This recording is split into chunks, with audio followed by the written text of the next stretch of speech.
So, well, I'm looking forward to the all the deals that are starting to come in now. And Well, I'm looking forward to, there's a lot more options with your company too than I realized. Me as a seller, or I'm sorry, me as a buying agent, I can actually represent you in the sale of another home Mhm. to purchase, Right. and that's kind of exciting to. You mean the properties on the MLS, and then representing me as a seller and Mhm. going out to those agents and saying. No, as a buyer, I'm going to represent you as a buyer. That's what I meant to say. Yeah. Yeah. So you're going, representing me as a buyer to the listing agent, saying, "Here's an offer Right. from an investor that We'll go, specializes in "Whoa." short sales." We'll go, yeah, but Yeah, it's ready to go to sale next week. It's all. Try and give you a little more than a week. Okay, it's going to go to sale in 2 weeks. Yeah, give me more than. Please. 3 weeks. So, I mean, I'm kind of excited about that, to Great. to go out and see what I can do on that.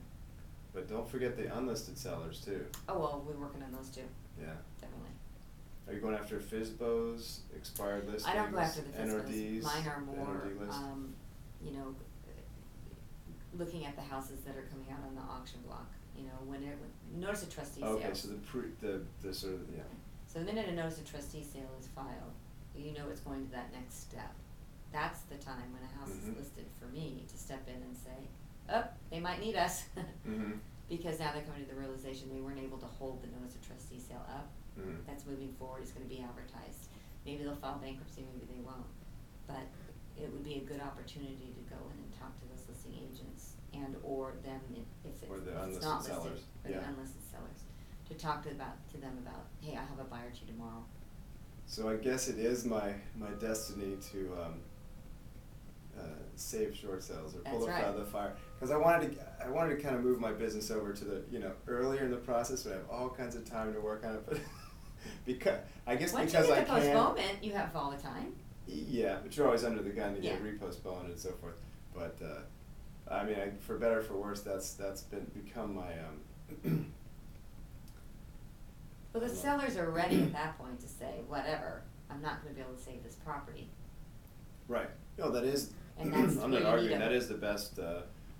That's the time of the highest motivation on their part. Right. It just is. It's always harder for me.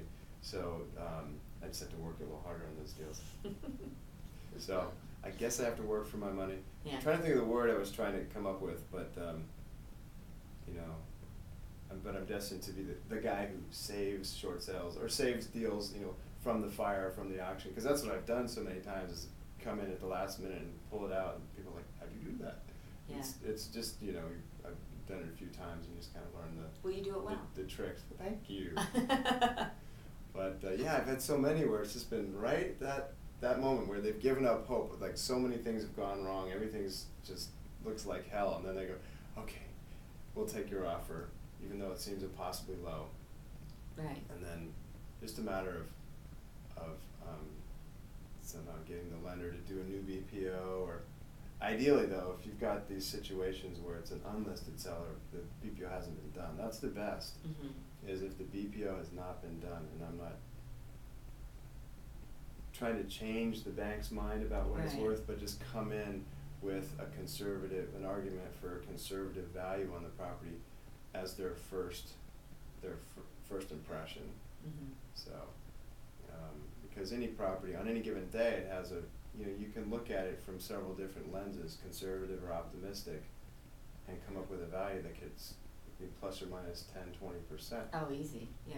And now even Freddie Mac is starting to acknowledge, a conservative kind of pseudo-governmental body like Freddie Mac, they acknowledge that a property can have two values on the same day, a distressed value Oh, yeah. and a retail value. And That's they've got it very in true. their seller servicer guideline announcement from September, I think it was, and they have like an appendix or an addendum A called it's some kind of a guideline or tips for lenders that underwrite loans for Freddie Mac, and it says basically, here's how to know whether a property flip Mm-hmm. that you're thinking, if they're thinking of funding the buyer's purchase of it, and they're buying it where it has just been purchased at a lower price, so that's a flip. It's being bought at one price that's lower than it's being resold at, and so Freddie Mac says There's absolutely nothing necessarily wrong with that. You just have to look at the circumstances. And one legitimate circumstance is where it's been bought as a distressed property, Mhm. a short sale or an REO, and it's being sold at retail value. And the difference is it was distressed in this context when it went into contract then, and it was not distressed when it went into contract here. And those two things could even close on the same day. Yeah. Buy here, sell here, same day. Freddie Mac says, not a problem, we'll fund that second transaction, as you know, but we want you to realize that you want to look and make sure obviously the appraisal is legitimate. You know, now they have that home valuation code thing, so you know, people can't mess with appraisals like they used to, and Yeah. that's what gave flipping a bad name. And I don't want anything to do with any fraud, Right. you know, of any Neither kind. do I. I don't need that. I don't need to. I mean, And that's what you have to be careful I mean, that's about. my whole deal is I need to buy it for less than it's worth, not sell it for more than it's worth. I don't want to do that. Yeah. So, Yeah. and I like to give the buyer a decent deal too, if I can. Just obviously, I'm operating on somewhat slim margins, so there's only so much I can do.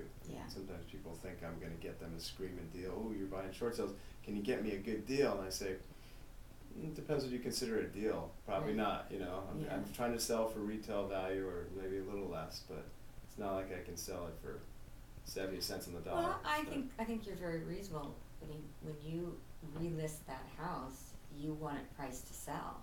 I list it very low, and So I let it the is a market deal tell to me buy. what it's worth. So Right. it is. So then they feel like it's a deal too, because they got into some competition with other buyers, and they had they had to raise their bid or whatever. But then they saw how many other people were also willing to pay that much. Right. So they know, okay, that well, at least feeds I'm that not little frenzy. overpaying. Yeah. Yeah, but then they also know they're not overpaying because Right. they saw how many other people were willing to pay, and they figure, well, given that it was offered at a really low price to start things off, probably still get an pretty good buy on it, Mhm. No, that is, I think you buy it low, but you sell it lower than probably what true market value is, and that's Yeah, an maybe advantage. 5% or Yeah, something. but that's an advantage because it's not like you're gonna buy this house and put it on the market for a lot more. That's not what your goal is. Your goal is to just make that transaction go and close it Yeah, quickly. that is always what I want. I just want it to work, Right. because But